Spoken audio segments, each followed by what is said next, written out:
I'm going to give you 3 reasons why the 3rd generation 2025 Buick Enclave ST is the way to go. I'm Anthony from Hawkeye Rides. Starting off with standard LED headlights, daytime runnings. The ST, what does that stand for? Sport Touring. This is the middle trim.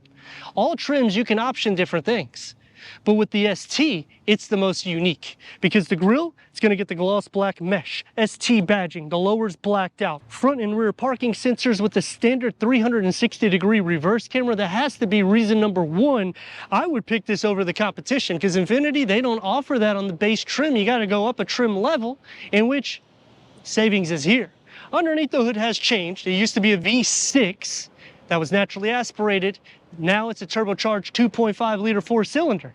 But on the Plus, 18 horsepower more, 60 pound-feet of torque more. That's giving us 328 horsepower and 326 pound-feet of torque paired to an 8-speed automatic transmission. The beauty of that is getting 2 mpgs more to the city at 20, 1 mpg more to the highway at 27. And that's paired to an 8-speed automatic transmission. The con to me is, why would you drop the V6? You're not really implementing that many more MPGs, especially with how much styling they have done for a Buick. Because let's face it, the XT6, it didn't get a refresh. And you can option 2 different power options, a Turbo 4 or the V6. 18-inch wheels come standard on the Preferred. The ST gets these 20-inch wheels, up to 22-inch wheels. That's going to be on the Avenir, and you can option that on any trim, but I would choose the ST because you get in the black aesthetics on the whole side for the door handles, around the window trim, and the roof rails that are pushed back, a little bit more sleek, making the vehicle look visually longer this way also. So they've ticked the box for giving us a mid-size SUV, but the interior amenities that you're going to see is almost like a large SUV, towing up to 5,000 pounds. Now that's going to be less than the Infiniti, the same as Acura, the same as Lincoln, Cadillac. Even going up into the Germans, unfortunately, they're not going to be able to really compete with this because you can buy his and her at the price of an X7. The same thing as a GLS, and even going into Audi, if you go into the Q7, it's about the same length as this, but then the price is at least 10 grand more, and you're not gonna have this many standard features. And I get it, you're probably thinking, why is he even talking about the Germans? There's no way this would compete against it. It's because Buick has stepped up their game that much, and they should, because they don't make a sedan, they only do SUVs. And this year and last year, they have upped their game quite a bit, trying to compete to another level for not just premium, but in a luxury segment. But on the con, they have decreased their warranty to 3-year, 36,000 a few years back. It used to be the same as Cadillac. That's pretty crazy. Standard LED taillights that go across the whole trunk with the new Buick badging. The lower gets the reverse sensors with the dual exhaust finishers, which I like, because when you go into luxury vehicles and nowadays it's all fake exhaust, it's tucked underneath, or it's a single exhaust pipe that just comes out. It doesn't look sporty. ST Sport Touring, I want it to look as sporty and aggressive as possible. I think Buick has knocked it out of the ballpark. Let me know what you think about the design of the exterior, because when I'm thinking about myself looking for a 3rd row mid-size SUV, I might even consider a Buick instead of an Infiniti. Standard power liftgate going into 22.9 cubic feet, which is a touch less than the prior gen, with a standard 12 volt.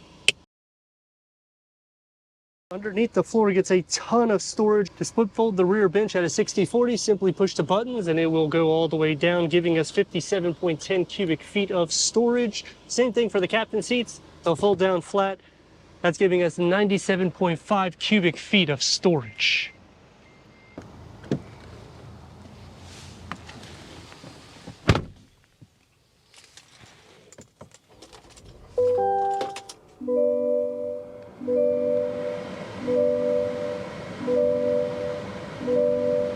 Fourteen-way power seat adjustment for the driver, 12-way power seat adjustment for the passenger. ST badging, heated seats is standard.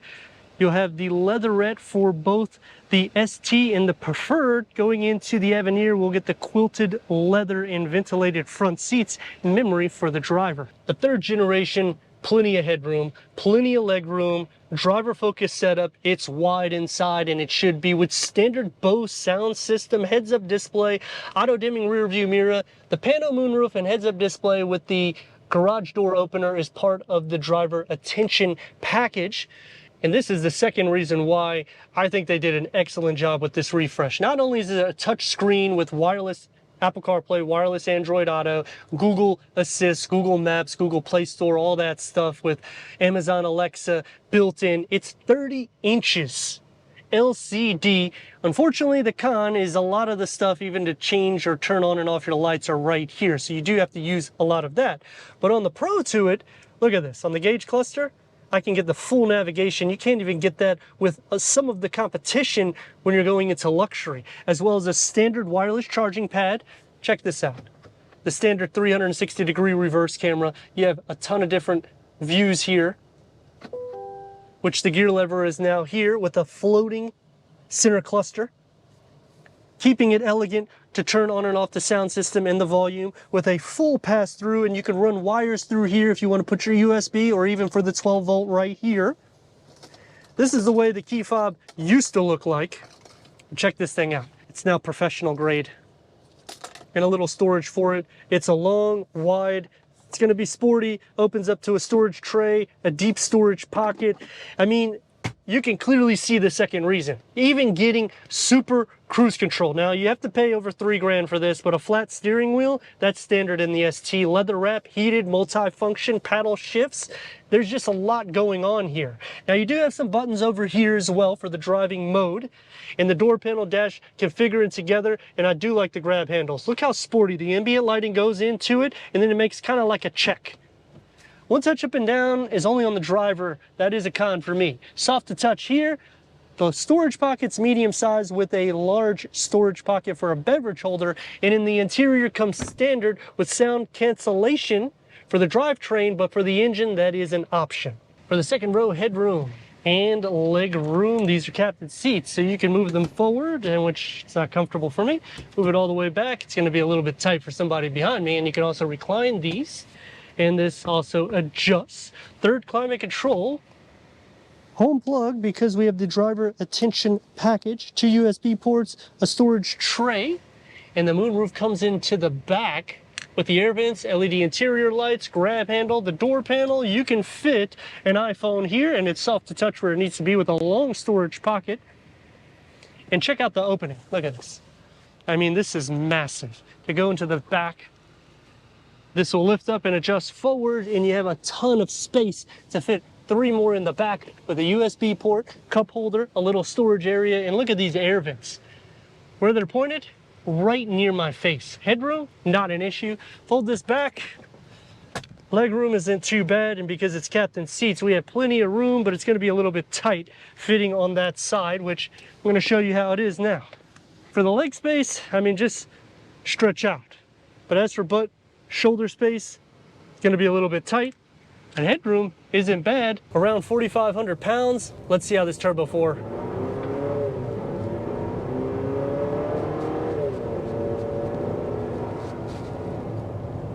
You can definitely hear the engine roar, which is not as nice as the V6, but in the same perspective, when you mash on the gas pedal, it isn't too bad for the most part. It does feel a little bit of lag, and when you're considering this vehicle over last year, I mean, this is the crazy part. We're around 4,537 pound curb weight. Last year, we were around 4,359 pounds. We have increased curb weight. Now, we have increased horsepower and torque. We have decreased in the clearance, because now for the ST, we're at 6.7 inches instead of the 7.3, and the base model preferred is at 6.8, and 7.3 inches is only on the Avenir.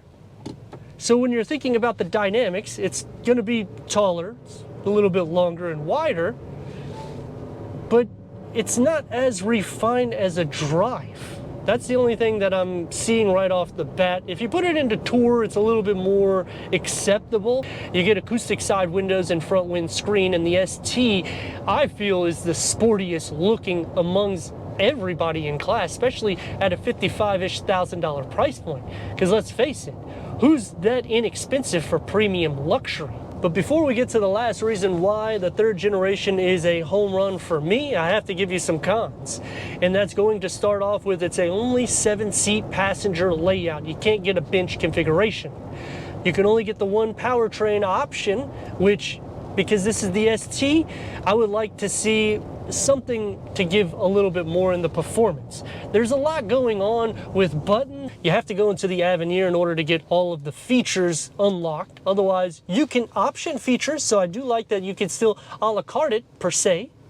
But then with the screen configuration, I like how it is, 30 inches, it's cool. It's one seamless screen that integrates together, but it's a little bit too low for my liking, and I can't put the seat settings low enough where I can actually see everything fully, meaning I would have to move the steering wheel up quite a bit in order to see the full gauge cluster because of the design of it. Now, on the pro to it, it is a little bit less glitch. I like the floating center cluster and how much space you have because they have opened it up quite a bit. But then on the other con, we have lost a touch of cargo capacity, which this is a little bit longer. For a huge pro though, you can get Super Cruise Control, which was only standard on Cadillacs. Now you can get it on Buicks. Now I know it's over $3,000, so it is quite a bit, and it's not something that can be used everywhere, which is a con for me because you do have to pay a subscription fee. It's kind of implemented in the price, hence you're paying over $3,000 for it. But overall, the drive is doable. Like I was saying at the beginning, it isn't 100% as refined, but turbocharged engines with added weight to it typically happens that way. In turn radius at more or less a stop point is going to get about 2 lanes, which it should. Let's rock and roll. Honestly, whether you rock and roll, you just drive it normal, you're going to be hitting over 3 RPMs. But it's going to take me to the final reason why the third generation has knocked this out of the park. More interior space, more storage nooks found throughout. I mean, technology, soft materials, the seat cushions are comfortable, the exterior styling. I mean, all of these things have the recipe for a successful vehicle. And I think Buick is going that route. But let me know your thoughts in the comments, and if you're new to the channel, consider subscribing. Check out the next video, merchandise, website, and Instagram. Leave a comment and a like, and I'd like to thank Coast Buick for giving us this 2025 Buick Enclave ST for our car review.